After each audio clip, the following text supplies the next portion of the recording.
Hello everybody, welcome to Initial Solution.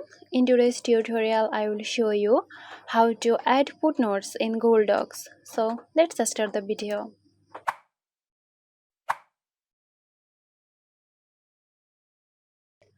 First, open Google Docs and open the document where you want to add a footnote.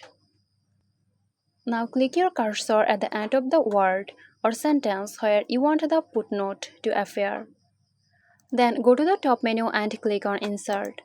And from here go to Page Elements and then click on Footnote.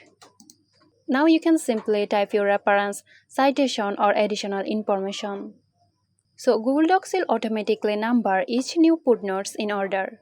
So that's it. I hope this video helped you out. Stay tuned for more helpful tutorials here at Initial Solution. This video is sponsored by Girosoft. Girosoft offers graphic design, UI UX design, digital marketing and web development. Elevate your brand with Girosoft today. For more details, check the description box.